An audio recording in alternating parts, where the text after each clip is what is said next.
সূরা আল মুমতাহানা।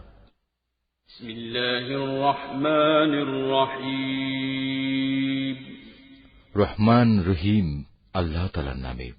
হে ঈমানদার ব্যক্তিরা, তোমরা কখনো আমার ও তোমাদের দুশমনদের নিজেদের বন্ধু হিসেবে গ্রহণ করো না। এটা কেমন কথা? তোমরা তাদের প্রতি বন্ধুত্ব দেখাচ্ছ, অথচ তোমাদের কাছে যে সত্য দ্বীন এসেছে তারা তা অস্বীকার করছে। তারা আল্লাহর রসূল এবং তোমাদের জন্মভূমি থেকে বের করে দিচ্ছে শুধু এ কারণে তোমরা তোমাদের মালিক আল্লাহর উপর ঈমান এনেছ।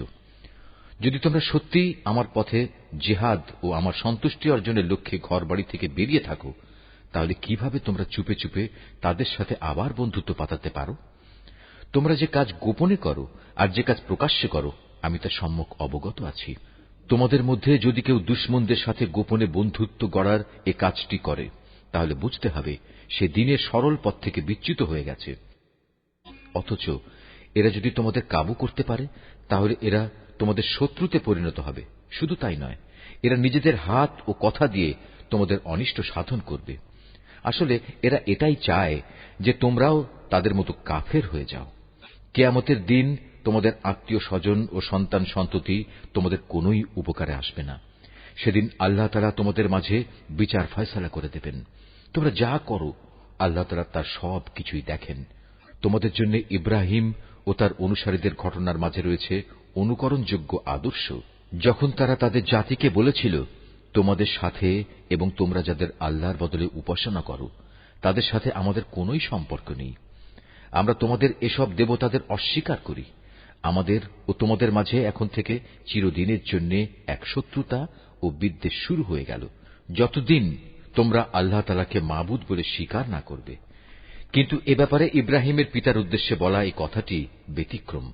যখন সে বলেছিল, আমি তোমার জন্য আল্লাহর দরবারে অবশ্যই ক্ষমা প্রার্থনা করব। অবশ্য আল্লাহর কাছ থেকে ক্ষমা আদায় করার আমার কোনোই এখতিয়ার নেই। ইব্রাহিম ও তার অনুসারীরা বলল, হে আমাদের মালিক, আমরা তো কেবল তোমার উপর ভরসা করেছি এবং আমরা তোমার দিকেই ফিরে এসেছি এবং আমাদের তো তোমার দিকেই ফিরে যেতে হবে। হে আমাদের মালিক, তুমি আমাদের জীবনকে কাফেরদের নিপীড়নের নিশানা বানিও না। হে আমাদের মালিক, তুমি আমাদের গুনাহখাতা মাফ করে দাও। অবশ্যই তুমি পরাক্রমশালী ও পরম কুশলী। তাদের জীবন চরিত্রের মাঝে অবশ্যই তোমাদের জন্য এবং সেসব লোকের জন্য অনুকরণযোগ্য আদর্শ রয়েছে যে ব্যক্তি আল্লাহ তাআলা এবং শেষ বিচারের দিনে কিছু পাবার আশা করে। আর যদি কেউ আল্লাহ তাআলা থেকে মুখ ফিরিয়ে নেয়, সে যেন জেনে রাখে আল্লাহ তাআলা কারো মুখাপেক্ষী নন এবং তিনি সকল প্রশংসার মালিক। এটা অসম্ভব কিছু নয়। আল্লাহ তাআলা তোমাদের এবং যাদের সাথে আজ তোমাদের শত্রুতা সৃষ্টি হয়েছে তাদের মাঝে কখনো বন্ধুত্ব সৃষ্টি করে দেবেন। আল্লাহ তাআলা তো সবই করতে পারেন। আল্লাহ তাআলা ক্ষমাশীল ও পরম দয়ালু। যারা দ্বীনের ব্যাপারে তোমাদের বিরুদ্ধে যুদ্ধ করেনি এবং কখনো তোমাদের নিজেদের বাড়িঘর থেকেও বের করে দেয়নি, তাদের প্রতি দয়া দেখাতে ও তাদের সাথে ন্যায় আচরণ করতে আল্লাহ তাআলা কখনো নিষেধ করেন না। অবশ্যই আল্লাহ তাআলা ন্যায়পরায়ণদের ভালোবাসেন।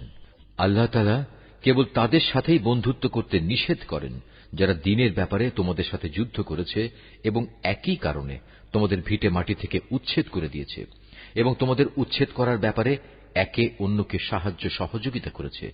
এরপরেও যারা তাদের সাথে বন্ধুত্ব করবে তারা অবশ্যই জালেম। হে ঈমানদার ব্যক্তিরা, যখন কোন ঈমানদার নারী হিজরত করে তোমাদের কাছে আসে, তখন তোমরা তাদের ঈমানের ব্যাপারটা ভালো করে পরখ করে নিও, যদিও তাদের ঈমানের বিষয়টা আল্লাহ তাআলাই ভালো জানেন। অতঃপর একবার যদি তোমরা জানতে পারো তারা আসলেই ঈমানদার, তাহলে কোনো অবস্থায় তাদের তোমরা কাফেরদের কাছে ফেরত পাঠাবে না। কারণ যারা ঈমানদার নারী তারা তাদের কাফের স্বামীদের জন্য আর কোনো অবস্থায় হালাল নয়, এবং যারা কাফের তারাও তাদের ঈমানদার স্ত্রীদের জন্য হালাল নয়। তবে এমন হলে তোমরা তাদের আগের স্বামীদের দেয়া মোহরানার অংশ ফেরত দিয়ে দিও। অতঃপর তোমরা কেউ যদি তাদের বিয়ে করো, তাহলে এতে তোমাদের কোনো গুনাহ হবে না। অবশ্য তোমাদের এজন্য তাদের মোহর আদায় করে দিতে হবে। একইভাবে তোমরাও কাফের নারীদের সাথে দাম্পত্য সম্পর্ক বজায় রেখো না। এক্ষেত্রে তোমরা তাদের যে মোহর দিয়েছ তা তাদের থেকে চেয়ে নাও। একই নিয়মে যারা কাফের স্বামী তারা তাদের মুসলমান স্ত্রীদের যে মোহর দিয়েছে তাও ফেরত চেয়ে নেবে। এটাই হচ্ছে আল্লাহর বিধান। এভাবেই তিনি তোমাদের মাঝে এ বিষয়টির ফয়সালা করে দিয়েছেন। আর আল্লাহ তাআলা মহাজ্ঞানী ও পরম কুশলী। তোমাদের স্ত্রীদের মধ্যে কেউ যদি তোমাদের হাতছাড়া হয়ে কাফেরদের কাছে চলে যায়, পরে যখন সুযোগ আসবে তখন যারা তাদের হাতছাড়া হয়ে গেছে তাদের তারা যে পরিমাণ মোহর দিয়েছে তোমরাও তার সমপরিমাণ মোহর আদায় করে দেবে। তোমরা সে আল্লাহ তাআলাকে ভয় করো যার উপর তোমরা ঈমান এনেছ।